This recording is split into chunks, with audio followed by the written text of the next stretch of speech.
Épisode 42, action. Non, cette semaine, je vais pas chanter. Bienvenue dans la revue mensuelle de mon portefeuille d'actions à dividendes. Comme chaque mois, je vais faire le point sur mon portefeuille et les entreprises qui le composent. La vie n'est pas un long fleuve tranquille ?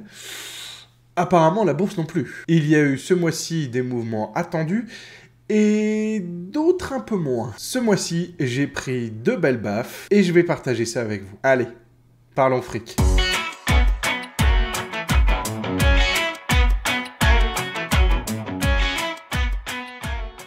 Salut, c'est Romain. Bienvenue sur la chaîne où l'on parle fric. Ici, je vous partage chaque semaine des vidéos sur les finances personnelles, les investissements et un peu d'éducation financière. Pour ne rien manquer, n'hésitez pas à vous abonner et à cocher la petite cloche pour être notifié dès que je sors une nouvelle vidéo. Comme d'habitude, rappelez-vous que je ne suis pas conseiller financier, que ce que vous allez voir dans cette vidéo ne reflète que mon opinion personnelle et que vous devez effectuer vos propres recherches pour investir votre propre argent. Alors j'ai constaté que ce format de revue mensuelle était le format qui vous intéressait le plus, ou en tout cas le format sur lequel j'ai les meilleurs scores avec beaucoup de vues chaque mois. J'ai donc décidé de concentrer un peu plus mes efforts sur ce qui vous intéresse le plus, et comme cette chaîne elle vous est destinée, j'ai modifié un peu ce format pour intégrer plus de choses. Si vous aimez cette nouvelle version, n'hésitez pas à me le dire dans les commentaires, et si vous avez des propositions à faire, de même, laissez un petit message, je veillerai à les lire et à modifier le contenu en conséquence. Dans cette revue, je propose donc que l'on regarde un petit peu ce qui s'est passé au mois de février au niveau des indices. Le CAC 40 au mois de février a pris un peu plus de 190 points, soit une hausse de 2,70%. Le S&P 500, lui,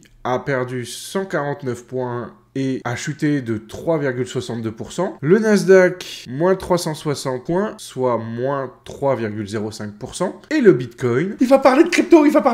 Et le Bitcoin, lui, a perdu 2,40%. Le CAC 40 s'en sort plutôt bien, puisque les 3 autres indices que j'ai pris en référence, eux, ont chuté entre 2 et 3%. Donc, amis du PEA, bravo, c'est vous qui remportez la coupe ce mois-ci. Comme je le disais, il y a eu pas mal de mouvements au niveau de l'actualité ce mois-ci, et notamment un mouvement attendu, celui de la privatisation de Store Capital. Si vous suivez ce format depuis maintenant quelques mois, vous devez vous rappeler qu'en fin d'année, je vous avais expliqué que Store Capital avait décidé de se privatiser et donc que l'action ne serait plus cotée. En conséquence, j'avais par anticipation acheté l'action d'une autre entreprise afin de pallier ce mouvement. Et on y est. C'est arrivé ce mois-ci. J'ai donc reçu un message de la part de Trading 212 et dans ce message, on voit liquidation. Voilà, toutes mes positions ont été liquidées sur Store Capital puisque l'entreprise n'est plus cotée sur les marchés boursiers. Mais alors, qu'est-ce que ça veut dire concrètement pour mon portefeuille ? Il faut savoir que j'avais acheté la totalité de cette ligne le 1er mars 2022, donc ça fait tout juste un an. Et à l'époque, j'avais acheté 6 actions à un prix unitaire de 30,87 €. Depuis l'achat de ces actions, j'ai touché en un an 5,87 € de dividendes. Et maintenant que ma ligne a été liquidée, le 6 février 2023, j'ai touché 29,91 € par action. Ce qui veut dire en fait que j'ai gagné 90 centimes. Bon, peut-être un peu moins si l'on compte les frais de devise qu'applique Trading 212. Mais voilà, c'est une opération nulle. J'aimais beaucoup Store Capital parce que c'était une entreprise qui proposait un très bon rendement et qui avait des fondamentaux extrêmement solides. L'entreprise a décidé de prendre une nouvelle direction et donc, comme je le disais, je l'ai remplacée par une autre entreprise, à savoir American Tower. Passons maintenant à la revue du portefeuille en lui-même. Certains d'entre vous le savent, mais pour les nouveaux, je le répète, j'investis tous les mois 200 € sur mon compte titre ordinaire chez Trading 212 et j'observe une diversification sectorielle. Je vous propose que l'on regarde ensemble ce que ça donne. Voilà, on est sur mon portefeuille Trading 212 sur le site Morning. Donc la valeur totale de mon portefeuille s'élève à 8400 €. Et là, tout de suite, on voit qu'il y a une certaine différence puisque à la fin de la vidéo de la dernière revue, mon portefeuille s'élevait à 8768 €. Donc évidemment, on va retirer les 179 € de Store Capital qui ont été déduits de la valeur de mes euros investis. Mon portefeuille a donc baissé d'un peu plus de 2% ce mois-ci. Comme je vous ai le montré au niveau des indices, mon portefeuille étant principalement exposé au marché américain, il est tout à fait normal que je sois avec un résultat négatif ce mois-ci. Mais si le S&P 500 a perdu 3,5% et que moi j'en ai perdu que 2, est-ce qu'on peut dire que j'ai surperformé le marché? Donc voilà, j'ai toujours une plus-value latente de 48 €. Le total des dividendes annuels, lui, est de 317 €. Et si vous vous rappelez des chiffres du mois dernier, si c'est pas le cas, c'est pas grave, hein. J'étais à 344 € et donc j'ai perdu des dividendes annuels. Comment cela se fait-il? Oui, parce que je fais le malin comme ça en disant que j'ai surperformé le marché, mais on va arriver à la partie qui est un peu plus douloureuse pour moi. En fait, il y a eu 2 news majeures concernant des entreprises contenues dans mon portefeuille, et si vous les aviez aussi et que vous n'étiez pas au courant, je vous préviens, ça va piquer. La première news, elle concerne Rio Tinto. Après avoir fait une année 2021 exceptionnelle avec un énorme chiffre d'affaires, le retour sur Terre est un peu plus compliqué. Attention à l'atterrissage, puisqu'en 2022, le bénéfice annuel de l'entreprise a chuté sur un an de 38%. Conséquence, pour nous les investisseurs, ça sent pas bon. Rio Tinto vient tout simplement d'annoncer que son dividende allait être divisé par 2 pour 2023. C'est bon ? Attendez, c'est pas fini, hein. La deuxième grosse news de ce mois-ci, elle concerne Intel. Il y a quelques mois, j'expliquais que j'étais très confiant à propos d'Intel, puisqu'elle avait des plans, notamment pour la construction de 2 gigafactories, une aux USA et une en Europe. Oui, mais voilà, des plans de gigafactory, il faut les financer. Et devinez où ils ont choisi d'aller chercher l'argent. Intel vient tout simplement d'annoncer la diminution de son dividende à hauteur de 65%. Oui. 65%. Ça pique, hein. Dans le jargon, on appelle ça se prendre une double Will Smith. Toujours est-il, pour en revenir à mes dividendes, que j'ai maintenant une estimation de 317 € annuels avec une évolution théorique de 13% par an. Le rendement total de mes dividendes étant de 3,78% et un rendement sur le montant investi de 3,80%. Je le répète à chaque fois, mais la différence entre ces deux chiffres, c'est le rendement sur la valeur actuelle du portefeuille et le rendement sur les euros investis de ma propre poche. Au niveau de la sécurité du dividende, rien n'a changé, et au niveau du potentiel de croissance, c'est pareil, tout est en vert, c'est plutôt bueno. Maintenant, regardons le calendrier des dividendes. Donc, on va aller voir février. Février, j'ai touché 19 € de la part de Nucor, Caterpillar, Starbucks, Clorox, AbbVie, Realty Income, American Tower, AT&T et Verizon. Le mois de février sera bien plus intéressant puisque on passera de 19 à 39 € de dividendes versés. Je vous montrerai ça le mois prochain. On va donc maintenant passer au petit camembert de répartition sectorielle. Et qu'est-ce que l'on constate? On constate qu'on a 2 secteurs qui sont un petit peu à la traîne ce mois-ci, à savoir l'immobilier et l'énergie. Commençons par l'immobilier. Dans le secteur de l'immobilier, j'ai donc maintenant 3 actions, puisque j'en avais 4 le mois dernier, mais Store Capital a disparu. Donc, American Tower avec un retour de moins 10%, Realty Income avec un retour de moins 8%, et WP Carré avec une plus-value latente de 1%. La logique voudrait que je réinvestisse de l'argent sur une des actions sur lesquelles j'ai des retours négatifs, tout ça pour améliorer mon prix de revient unitaire, mon PRU. Et quand je regarde les sous que j'ai déjà investis, j'ai investi 298 € chez Realty Income et 183 € chez American Tower. Donc,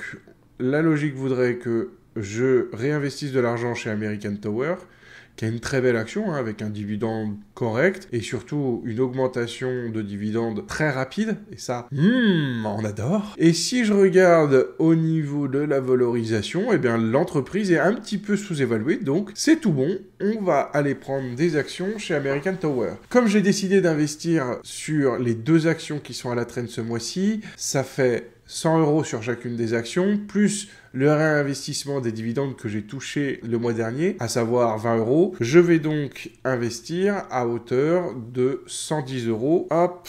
Donc je prends mon application Trading 212, je vais par ici, voilà, je vais aller chercher American Tower, donc l'action est à 194,73 $, acheter, j'ai dit 110 €, ce qui fait 0,5969 actions.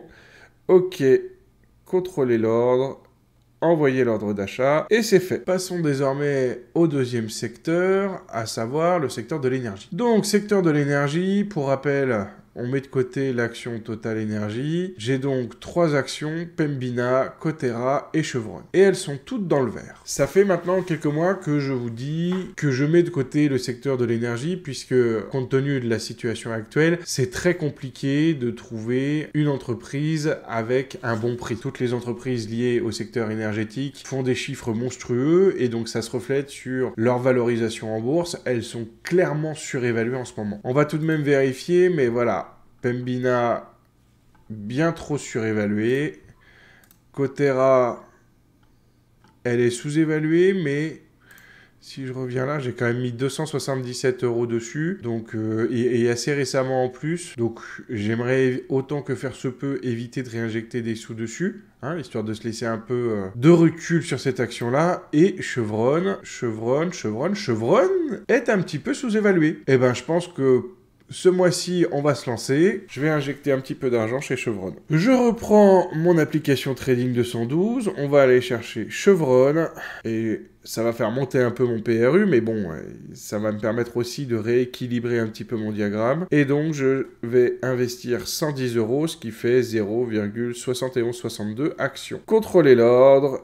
Envoyer l'ordre d'achat, et c'est parti mon kiki. Voilà, il me reste plus qu'à mettre à jour mon portefeuille sur Morning, je fais ça et on se retrouve juste après. Voilà, c'est fait. Donc, mon portefeuille vaut désormais 8618 € avec toujours 1% de plus-value latente, soit 48 €. Le total des dividendes annuels est passé désormais à 325 € avec une augmentation moyenne de 13% par an. Et le rendement annuel des dividendes est passé à 3,77 et toujours 3,80 sur le montant investi. Et donc ça fait toujours à peu près 8 € supplémentaires de dividendes annuels. Pour conclure un petit peu la revue de ce mois-ci, commenter un petit peu les deux belles claques que j'ai prises ce mois-ci, puisque j'ai décidé de partager mon expérience avec vous en étant le plus honnête et transparent possible. Donc quand je prends des coups, vous le voyez aussi.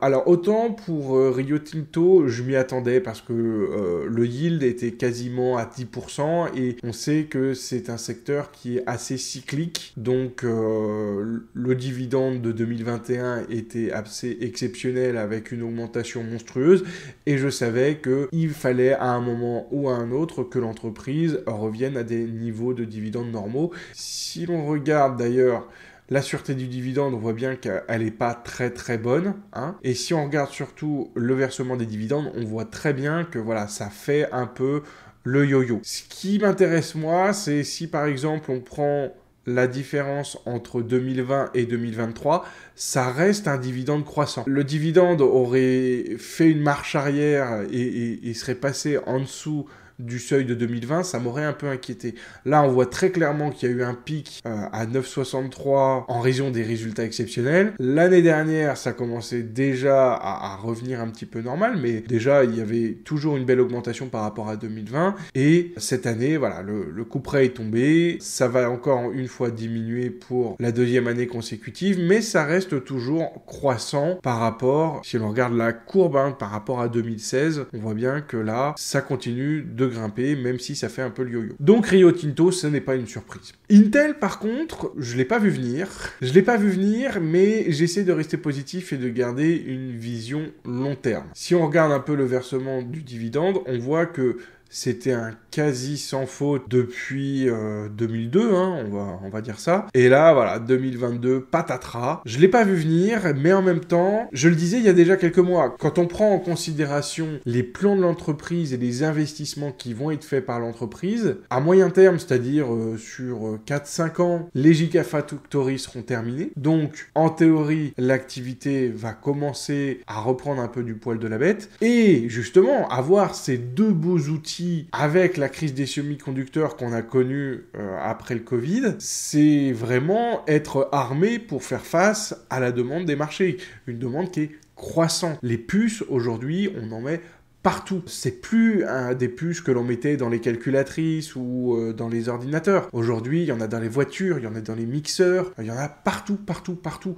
Et c'est pour ça que la crise des semi-conducteurs a été terrible, parce que il n'y avait pas assez. Alors aujourd'hui, grâce à ces deux Gigafactories, Intel sera capable, à mon sens, mais je peux me tromper, de fournir la demande et d'être extrêmement compétitif, parce que qui dit Gigafactory dit économie d'échelle, donc compétitivité. Donc ça fait mal là à court terme, mais je pense et j'espère que à moyen et long terme, ce sera payant et que l'on ne regrettera pas d'avoir investi sur l'entreprise Intel. Voilà. C'est terminé pour ce mois-ci, j'espère que ce contenu vous aura intéressé. Si c'est le cas, n'hésitez pas à déposer un petit pouce bleu. N'hésitez pas, comme je le disais en début de vidéo, aussi à me faire part de vos feedbacks en commentaire, parce que si vraiment c'est le format qui intéresse le plus de monde sur la chaîne, je ferai en sorte qu'il soit adapté à la demande du plus grand nombre aussi. Et pour celles et ceux qui voudraient eux aussi se lancer en bourse et surveiller leurs investissements, le site que j'utilise à travers cette vidéo, c'est le site Moning, et vous avez un lien de parrainage en description si vous souhaitez vous inscrire. Et vous retrouverez bien évidemment